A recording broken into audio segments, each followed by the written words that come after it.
grupo ng INC, grabe talaga ang kanilang tuligsa sa sign of the cross. Gamit Manila, pinagtagpi-tagpi, ito na aklat, siya ang inyong pakinggan ang aral katoliko. Gamit nila ito na sinasabi, ano po ba ang pag-antanda ng cross?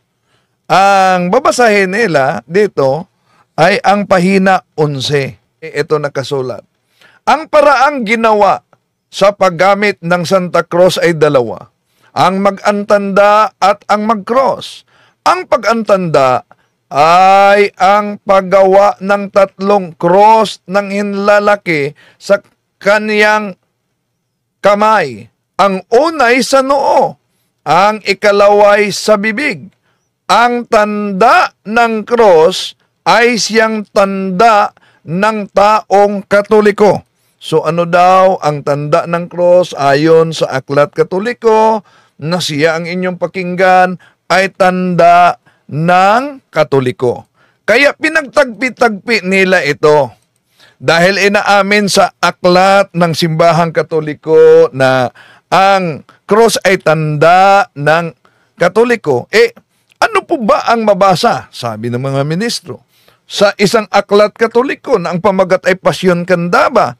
Ito po ang mabasa sa pahina 210 at ang nakasulat ay ganito.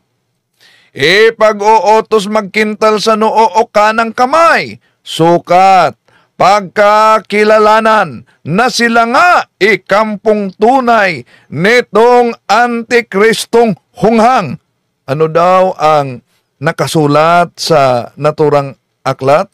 Abay, malinaw daw na yung pagkintal sa noo o kanang kamay, sukat, pagkakilalanan na sila nga kampong tunay nitong Antikristong hunghang. At sasama nila itong aklat na ito na ang pag-antanda ng cross ay tanda ng isang taong Katoliko, di ibig sabihin ang Katoliko ay kampong tunay nitong Antikristong hunghang. Ayon ang kanilang ginagamit, mga kapatid. Pagkatapos, gagamitin nila ang Apokalipsis Kapitulo 14, versikulo 9 hanggang 11. Ito ang mabasa, mga kapatid. At pagkatapos, sumunod sa kanila ang ikatlong anghel na nagsasabi ng malakas, sino mang sumamba sa halimaw at sa larawan nito at tumatanggap ng tanda sa kaniyang mga noo at sa kaniyang mga kamay, ay iinom din ng alak ng puot ng Diyos na ibubuhos na walang halo sa kupa ng kaniyang galit. Ang taong iyon ay pahihirapan sa apoy at sa asopre sa harapan ng mga banal na anghel at ng kordero.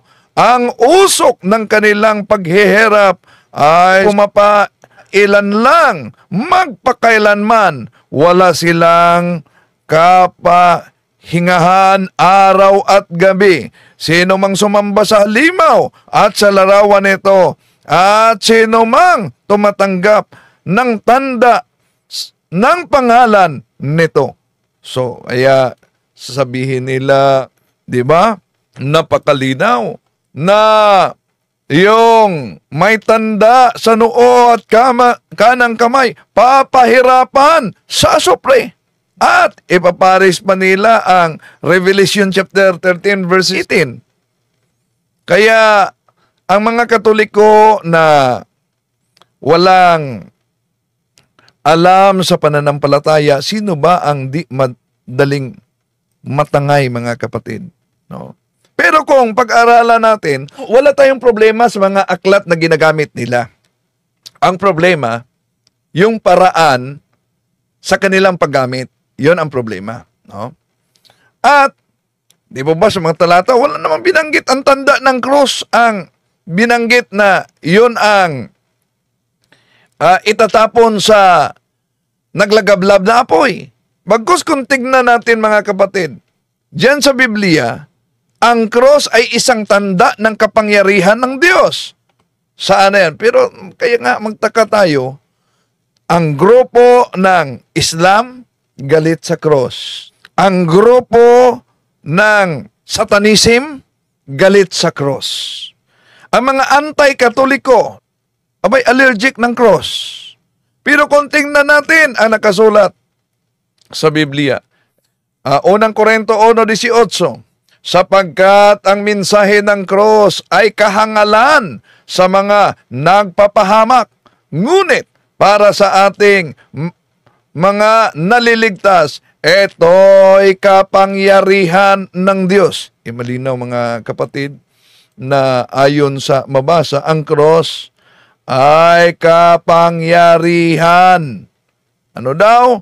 Kapangyarihan ng Diyos. Sino ngayon ang napaka-allergic?